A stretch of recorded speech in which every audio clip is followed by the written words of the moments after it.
Hello, good morning, this is Mrs. E. We are now on day 9, Paul's recovery, and in case you missed the other videos, he's just undergone a radical protestectomy. He's doing well, but we just thought there was a few things we wanted to mention before he has the catheter out on Tuesday, things that we found quite useful. Number one, rest is really important. He's been walking a few metres, maybe 10 metres to start every day, just doing a few bits here and there. I'm actually talking quite quiet, he's actually sleeping right now. In general, he's been quite upbeat. He had a scar just underneath his belly button down to his pubic bone, and he's also had a drain put in, so apart from those two little wounds, nothing really to cause an issue. But when he's walking, he finds it can pull a little, and a few people have said that rest is really important. You pay with pain if you don't, so it's really important. You just take the time for yourself. Paul's retired, so he doesn't have to rush back to work, but myself, I took some time off just to make sure I could be there for him. Generally he can reach for things, but it just makes your life a lot easier if you just give you time to rest. So he goes Tuesday to have the catheter out, and I imagine he's going to spend some time just trying to get used to the incontinence issues there. We're not sure how that'll affect him yet, and we're still waiting on the pads which haven't arrived. So if by the time you have an op, maybe I've got an op coming up, if you haven't had your pads, maybe get hold of your hospital, especially if you're in the UK, because they're free. So just find out where they are, because they take 3 weeks to come, so just a little heads up there. Apart from that, pre-op things, they mentioned Paul needed an injection for 28 days every day, which would help with the blood clotting. So I've been administering those. I was a bit nervous at first. They taught me how to do it, and I don't like hurting him, so it's a bit difficult. I'm not a nurse, I'm an archaeologist, dig holes. I don't do needles. I was a bit squeamish also with the catheter, because the bag, obviously when you first have a knot, there's a lot of blood within the bag, so which is normal, but it's supposed to clear, so it does clear after a few days, and I'm okay now. But I started off quite squeamish. And injections last 10 seconds. Most people who have them say, including Paul, you don't feel them, so you know it's a positive there. But if you're not sure, just ask your nurse. Your nurse teaches you how to do them yourself. Paul didn't feel any good, so I've done them. I'm now used to that, so I'm not nervous anymore. But so a few things that we found, like I say, were useful. We had a headrest for the bed, which we brought home. It was his father's, and that's helped him a great deal, because he's already upright when he's sleeping, so he can just swing his legs out and get out of bed. I don't go buying any gadgets or anything. A couple of pillows and blankets rolled up will help and do just the same thing. So just roll up 2 blankets on the bottom, but one on the top. You've got a triangle, and then you can put your pillows against those, and that should hopefully help you. If you find it best off flat, stay flat. You don't want to be pulling on your wound. Paul's drain also finds he's got a stand, and you can put that next to the bed, but what happens is sometimes in the night you knock it over, and it doesn't hurt when you knock it over, but actually most men that I've spoken to find that it actually drains a lot better. So we've just been laying it on the floor, if I'm honest. Risk of leakage if he doesn't put on the right bag, I suppose, but there's only me and him here, and there's more of a risk of tripping over it, and that's why you really have to stand. So just keep it out of the way, but if you find it easier to lay flat, do it, because it won't hurt you. It can drain properly, the pipe can go down and drain. It'll all make sense when you have the bag, you'll know. One of the other things, I keep looking over there, but one of the other things we find useful is his grandfather's chair, which is quite a high chair. I'm on a computer chair, and you could sit on that with the aid of a cushion for the first 2 days. After that you didn't need the cushion, but we found the sofa was way too low. So if you've got some sort of chair before you go for surgery, try and have it available so that you can sit on that and just get some comfort, because again it's about your comfort and your recovery. You don't want to overdo anything. So let me just show you the chair.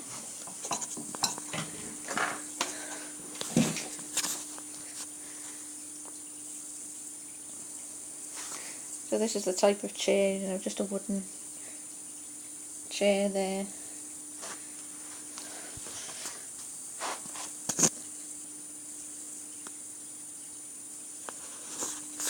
So apologies for moving you around, but I just wanted to show you that, you know, a chair can help. I've learned I'm tired. I'm really, really tired. Didn't anticipate how tired I would be. I'm quite independent. So when Paul was diagnosed, he was diagnosed, he's got a Gleason score of 9, so he was diagnosed with prostate cancer. And I thought, oh, maybe he needs chemo, maybe he needs radiation. So I was already decluttering the property, but I thought I'm going to start getting rid of everything and doing all those odd jobs that we mean to do and we never get around to doing. So I've been doing those, and I am exhausted. I knew from when he went in that we needed time, so we just came home, we ordered takeout, we laid in bed and just ate it. We slept the next day. I think he got up. He got up and had a walk around like he does in hospital. It's good for the blood clotting.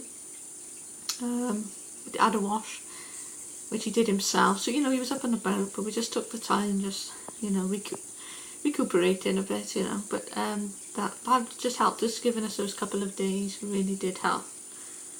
But I am shattered, so I'm glad I took some time off this week, just to be at home, just to care for him, care for me as well. Is really, really important.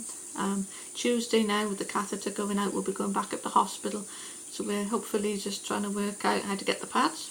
But when the pads come, if you're in the UK and you're on the NHS, they will provide you with 12 weeks worth of pads. I've been told the box is huge, so I'll measure it and see if we can share. You know, I don't even know where they're going to go at the moment, but he needs them, so we'll work that out. They come from Swansea. I'm in Wales, so they're coming from Swansea. It may be different where you are, but just to give you an idea, 12 weeks is the amount of pads they provide for. They allocate about 4 per day, and then 1 in the night, or 2 in the night, I think it is. But they'll do an assessment over the phone so that you can adjust your pad type. Now remember, each person's different. I think I've got a pad behind me, but I'll show you the pads when we've got them so we can compare. But some of those NHS ones are massive, and I mean massive, and I don't think they're going to work for Paul. I don't even know where they go. They're free, so he may use them at night, and then we're going to order some more. I've ordered him some samples, so that's another key. Is there's a website called Alanda. I think it's .co.uk. A lot of the care homes use it. They provide pads. They actually provide the men's Depends that drummer Russ talks about, and I know some of the other guys talk about on their videos, and they are amazing. Go on reviews that people are giving you. You know, if somebody says this particular pad works well for me, give it a go, because actually you need to know about things like side leakage, or, you know, how often you need to change them. Now that does change between men, but one thing I said to Paul, I didn't want him rationing in and out these pads. I will buy him pads if he needs them, and also we'll change them. I know drummer Russ talks about, you know, he's got the men's Depends for a few weeks, and then after a few weeks he changes them. So don't ever think, oh, this is me now and I've got to wear these big nappy type pads. It's not about that. This is about your comfort. It's about your recovery, and you're in early stages of recovery. Take what you can get, take what help you can get. I've also had some advice that the pads can be ordered via they come from the NHS, but they'll have a name on them, so like ours are ID. So you can contact the company via the NHS and actually get the company to give you a discount on the pads. So it might be worth a look. Some charities, if you order through their sites, like Age Concern, is it, I think? Age UK might be now, but they do deals as well. I've seen a few deals there, especially on the sanitary bins as well, which they sort of come recommended. They're quite pricey. A lot of people use their own refills, but you know, you can get a lid with a bin. It just helps you. You know, you don't want to be going out every time you change your pad. to the bin. But likewise, we don't tend to hold many bins in our home anyway because of the smell, so we live in a very small bungalow. So for us, we will be getting a bin, changing it maybe every 2 days or something. It's literally 6 steps to the bin in our place, so I don't mind doing that, but we'll work that out. So I'm going to fill you in as we go. Not much more to update you on other than, yeah, we've learnt rest really helps. We've tried to monitor, the visitors have come to us, but we try to have one per day just to give Paul the time to rest in between. Paul is now sleeping. He was up really early and he was up late last night, so he shattered this morning, so I'm just having a tidy up and I'm doing a few videos. I probably will show you the injections, but if you find something that maybe you've got a question about, maybe you want to know something, just put it in the comment below, click like, and then we'll get some more views, and then we can work up the page, and then we can maybe help.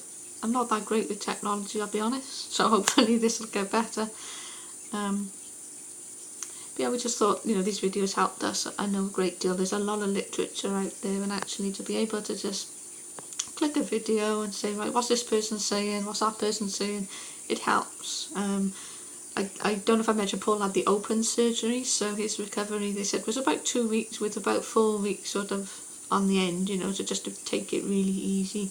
He has found pain level to be no more than about 3, 4 at the very most, and that's usually if he's been walking and he sees somebody, which he inevitably does, if he's chatting away to them, he's got to come home, and then I make sure he's got some painkillers there just to help him, but yeah, just to help him rest really. So it's really important, rest. Do your Kegel exercises. They do teach you them in the hospitals, the nurses teach them, but there's an app, a UK app called Squeezy for Men. I think it's £2.99. They do a female version. There are loads of versions out there, free versions. I'm sure YouTube has them. The key with Kegel exercises, however you pronounce them, is you do 10 reps of 10. Now, it's not the Olympics, they're not bicep curls. You can actually damage your muscles. You can get muscle fatigue if you do them too often. So it's not a championship, you were just working those muscles. And our nurse have said to Paul, well, 1 is best than none at all. So 1 really good one, and then building it up to 2 really good ones, and 3 and 4 and so on, and much better. You can start them now. Get online, have a little look at them. The key is not to tense your leg muscles, so when you do them you're probably thinking you're doing them right, but if you're tensing your leg muscles you're not, so just make sure you don't tense your muscles. Same for feet, for women, we tend to tense our leg muscles doing them, don't do that. Look online, if you're not sure you can also contact continence charities and they'll help you as well. When you have your op, they've told you they're going to be painful. They said to Paul, do not do them, obviously, with the catheter in. So we're going to wait some time. And then after that, like she said, you could start with 1. But Paul did start beforehand, a few weeks before, just to sort of make sure we had it right. We'll get it checked again just to make sure. Because they can check them for you as well, should you wish. But there's plenty of apps out there, and I would recommend it. It really does help your recovery. So, and it's something to do, so it's worth a go. Okay, so yeah, anything else you want to know about? I know we said we'd talk money. We're still waiting on a few things, but basically you can get things like carer's allowance if you've got a partner who is claiming for more than 35 hours. So there's things like carer's allowance, there's benefits, UK benefits out there for people to help. And to be honest, I know most people have said, well, I don't need that, but actually at a time like this maybe it's worth just looking into. Macmillan do a grant. Again, not available to everybody, but worth an application. If, like us, you were quite proactive but felt a bit overwhelmed and thought maybe I won't bother, go and speak to Macmillan. Go and have a chat with the nurses there. Find a team in your hospital on one of the vans, that you might see around, and just ask. You can contact Macmillan by email or phone and they will call you back, and that's another great resource because they'll help you fill a form in. You just take it to your hospital and you get one of your doctors to sign it, and hopefully we'll have some help there. So that helps take the weight off, so we can just focus on recovery, which is really important. So yeah, I hope to see you soon. We'll keep you updated. But any questions, just please pop them in the comment below and we'll hope to answer them. Take care. Bye for now.